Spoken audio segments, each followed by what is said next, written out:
You are here because you are suffocating financially. But what I'm about to expose goes far beyond money. I am going to show you the exact psychological architecture built to keep you exactly where you are. Society tells you poverty is simply a lack of resources. They tell you that if you work hard, save your change, and wait for an opportunity, you will eventually rise. They are lying. Poverty is not a financial condition. It is a behavioral cage. It is a psychological disease engineered by the powerful to ensure you never become a threat. Robert Greene understood the brutal mechanics of social mobility and power. He exposed patterns so ruthless modern society prefers to ignore them. Once you see the invisible bars holding you hostage, you can never unsee them, and you will finally know exactly how to pick the lock. The concept that separates the rulers from the ruled. Most people in poverty exist in a state of waiting. They wait for a promotion. They wait for the economy to improve. They wait for a lucky break, a savior, a lottery ticket. This is the mentality of prey. You are waiting for the environment to decide your fate. Robert Greene describes life as a chaotic arena where fortune shifts constantly. The weak pray for better conditions. The strong prepare, adapt, and move before opportunity appears. To escape poverty, you must stop being prey. You must adopt the mentality of the predator. A predator does not wait for food to offer itself. A predator studies the terrain. A predator identifies weakness. A predator strikes with calculated aggression. This requires the trait Robert Greene consistently emphasizes: strategic boldness, not kindness, not passivity. Raw, disciplined ambition fused with strategy. Look at history. Look at people who rose from nothing. They did not rise by hoping the system would recognize their potential. They rose by studying the mechanics of power. They aligned themselves with leverage. They learned timing, positioning, and strategy. They created opportunities instead of waiting for them. They didn't work for the system blindly. They studied the system until they understood how to make it serve them. Ray Dalio echoes this in his Modern Principles, Clear-Eyed Reality. The successful do not view the world as it should be. They view it exactly as it is. They map the moving parts. Escaping poverty requires this cold, objective calculation. You must look at systems, money, and relationships as resources to be engineered. You must stop hoping for fairness. Fairness is an illusion sold to children.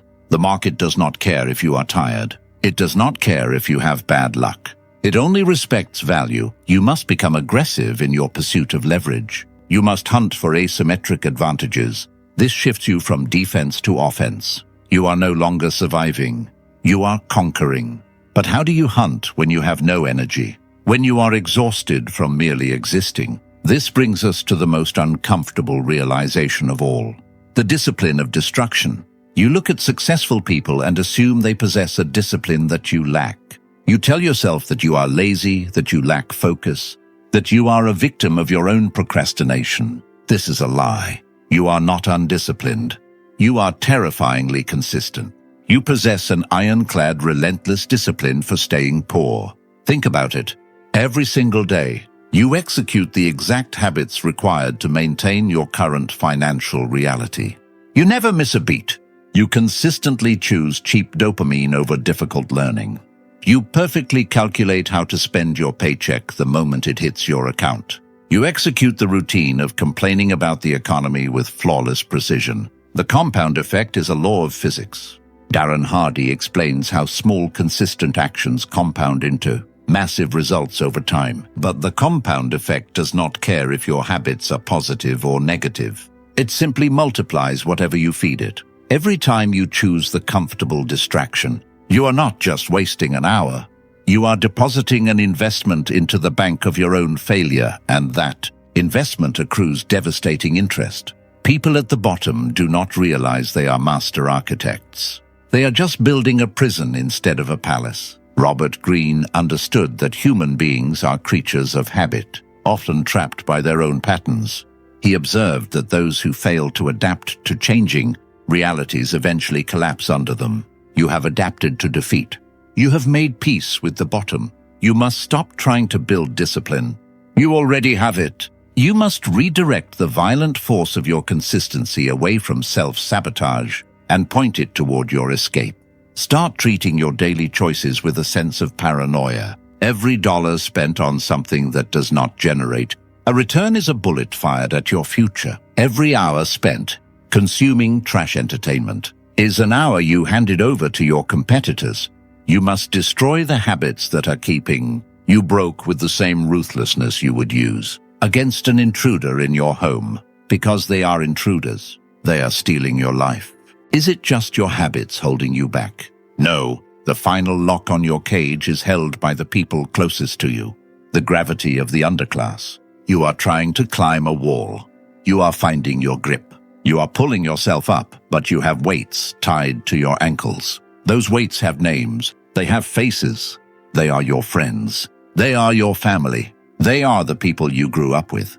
Robert Greene has repeatedly analyzed the mechanics of group psychology and social conformity. He understood that humans are tribal creatures. We conform to the baseline of our immediate environment.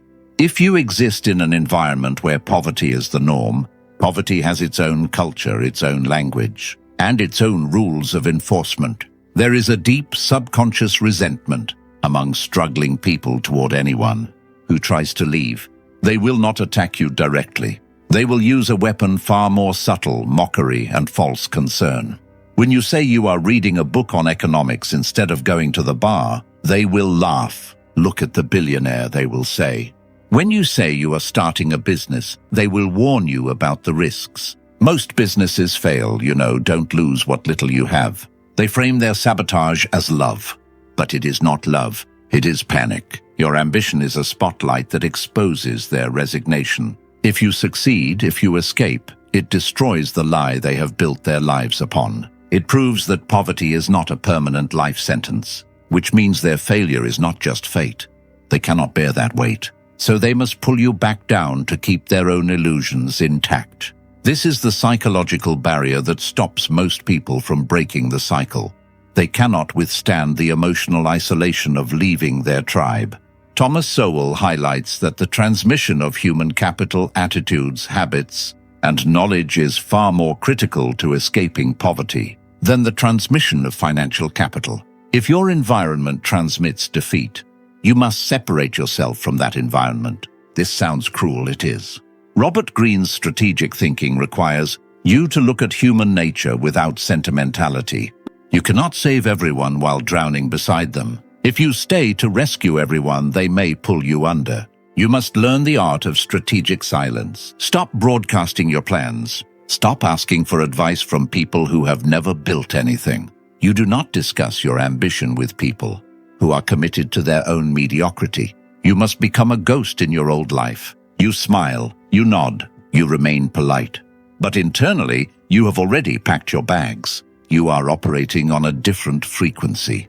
Escaping poverty is a rebellion against your past, your conditioning, and often your bloodline. It requires you to be cold enough to walk away from the familiar warmth of shared misery. The trap of linear labor. You were taught the formula. Go to school, get a job, keep your head down, work harder than the guy next to you, put in the overtime, sweat, bleed, and eventually the system will reward you. This is the worker's illusion. The system is not designed to reward your hard work. It is designed to extract it. If hard work alone produced wealth, the richest people in the world would be ditch diggers and bricklayers. Robert Greene understood the difference between tactics and strategy. Working hard is a tactic, but if the strategy is flawed, you are just accelerating your own decline. Working 80 hours a week at a job that pays you an hourly wage is linear labor. It is trading a finite resource, your lifespan, for a fixed, highly taxed return. You cannot scale your physical presence. You will eventually run out of hours, or you will run out of health. Ray Dalio built one of the greatest financial empires in history, not by sweating harder, but by seeing reality clearly. He understood that wealth is generated through non-linear systems. Code, capital, media, intellectual property, scalable teams. These things work while you sleep.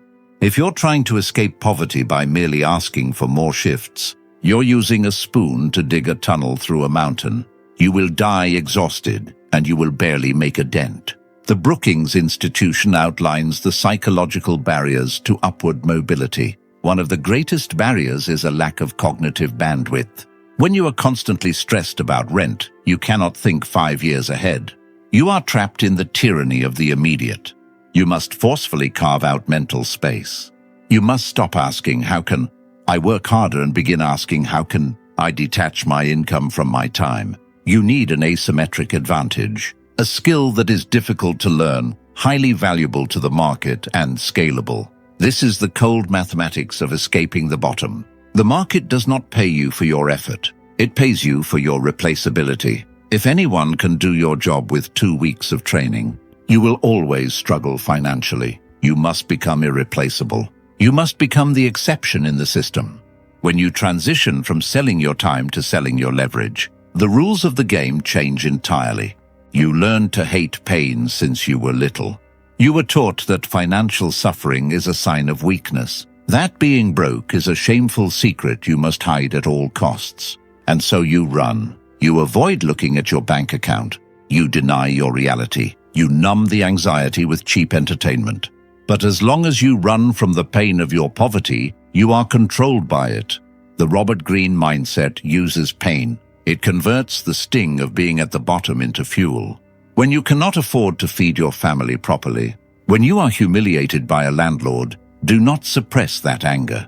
Do not numb it. Distill it. Anger is high-octane fuel. If you let it burn out of control, it will destroy you. But if you capture it, if you compress it into an engine, it will propel you forward. The elites want you sedated. They want you watching mind-numbing content, eating mind-numbing food, and living in a state of passive acceptance. A sedated man does not scheme. A sedated man does not build. You must wake up and feel the cold reality of your position. Look at the dirt. Feel the chains. Let the humiliation wash over you until it crystallizes into an absolute unbreakable resolve. I will never live like this again. When you detach your ego from your current situation, you stop defending it. You stop making excuses for why you are broke. You look in the mirror and you accept the brutal truth. I am here because my strategy failed. I am here because I played by rules designed to keep me stuck. That realization is the death of the old self, and it is incredibly painful. You are shedding a skin that you have worn your entire life. It leaves you raw. It leaves you vulnerable, but it is the only way to grow stronger armor.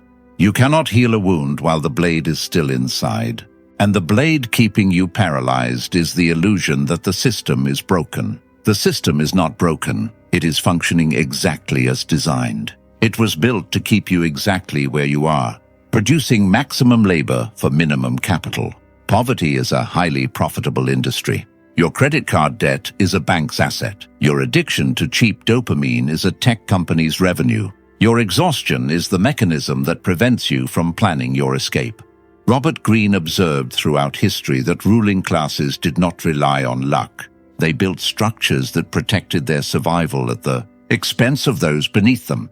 If you want to escape that structure, you must stop thinking like someone trapped inside it and start thinking strategically.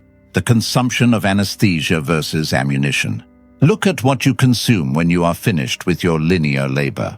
You are exhausted. Your brain is begging for a break. So you sit down and you open an app. You watch a show. You play a game. You numb the pain of your reality. This is the great pacifier. The Roman emperors used bread and circuses to keep the poor distracted. Today, the circuses are algorithmic. They are infinite. They are perfectly tailored to keep you sedated.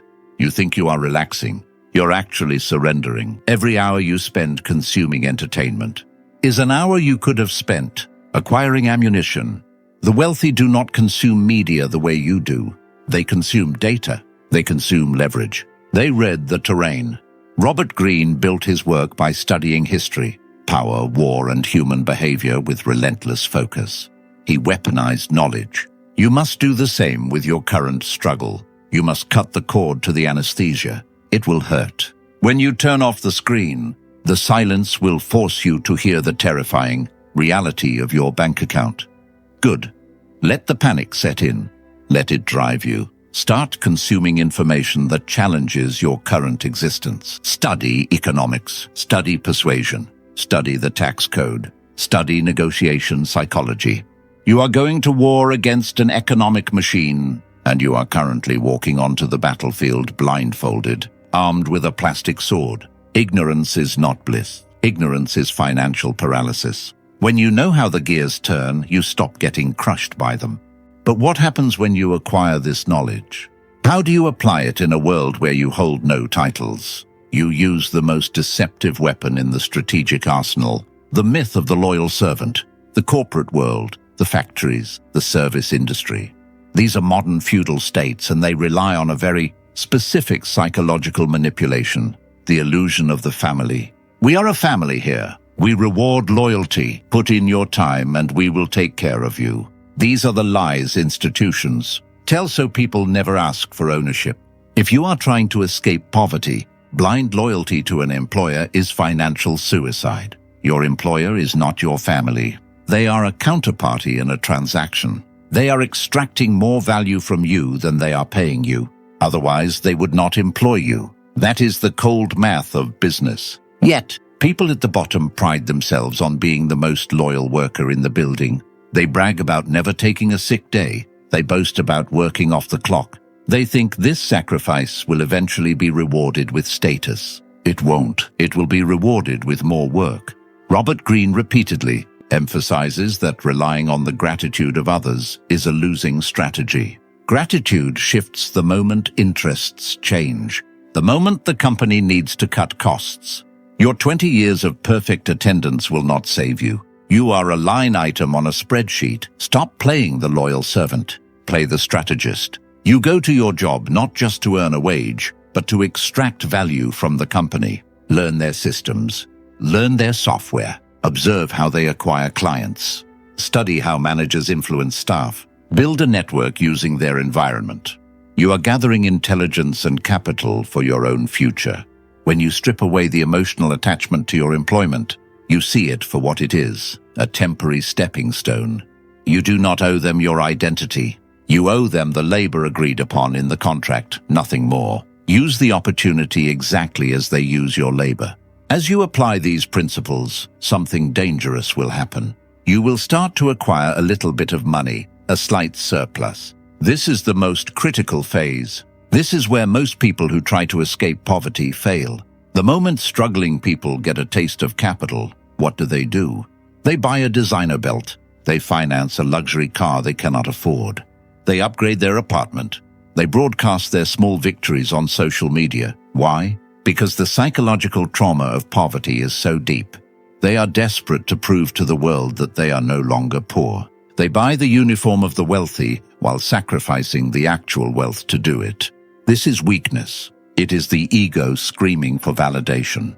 The truly strategic despise the loud display of new money because it paints a target on your back. Robert Greene teaches that powerful people often appear ordinary while executing extraordinary plans. Everyone sees what you appear to be. Few understand what you are actually building. When you start to rise, you must master the art of camouflage.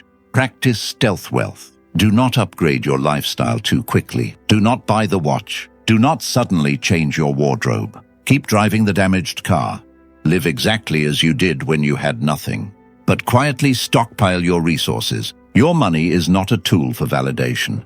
It is ammunition. It is leverage. You do not send leverage to a fashion show. You send it to acquire assets. When you hide your ascent, you protect yourself from the envy of the crabs in the bucket. You avoid the family members who suddenly need a loan. You avoid the friends who expect you to pay for everything. You maintain your cover. Let them think you are still struggling.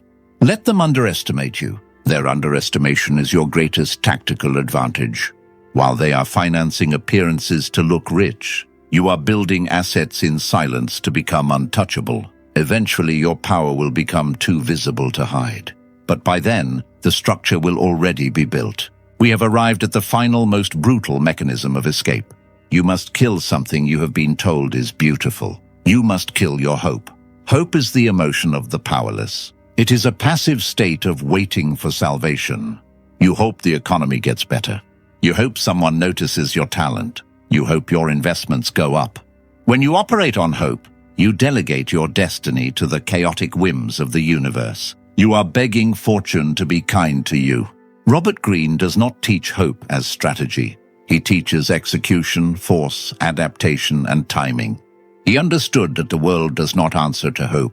It answers to leverage. If you want to escape poverty, you cannot afford the luxury of hope.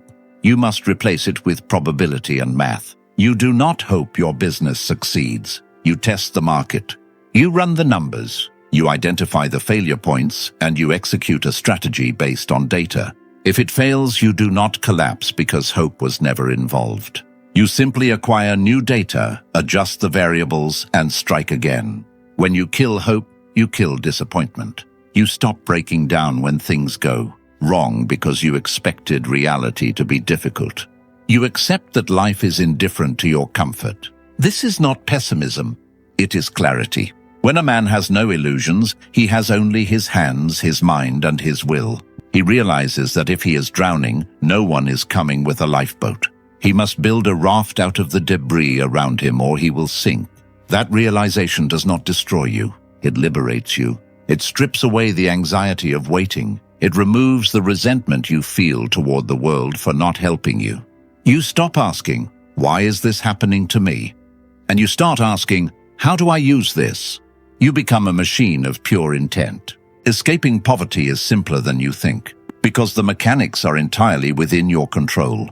The complexity is a smokescreen designed to keep you intimidated. It is not about working yourself to death. It is about understanding the psychological architecture of the game. You were playing checkers while the elite were playing chess. You were playing by rules of morality and loyalty that they promoted, but never followed themselves. The moment you detach your ego from your financial state, the moment you view money as a tool rather than a measure of your worth, the matrix shatters. You stop being the prey shivering in the river of fortune. You become the engineer building the dam. You now possess the Robert Greene formula. Drop the moral superiority of suffering. Hunt for leverage instead of waiting for luck. Redirect your ruthless consistency toward building assets. Separate yourself from toxic anchors in your environment. Transition from linear labor to scalable systems. Weaponize your information. Use institutional structures strategically. Hide your ascent in plain sight. Replace the beggar's emotion of hope with the strategist's tool of execution. It will be cold. It will be lonely. You will have to look in the mirror and destroy the victim. You have comforted for years, but what is the alternative? To live the rest of your life as a battery powering someone else's empire. To pass down the trauma of scarcity to the next generation. You have the blueprint. The lock on the cage is broken. The door is open, but a terrifying truth remains. Most people will look at the open door, feel the cold wind of responsibility blowing from the outside, and quietly pull the door shut again. They prefer the familiar pain of the cage to the terrifying freedom outside. Will you walk out, or will you go back to sleep? If you're still here, you're not like most people. Subscribe if you haven't.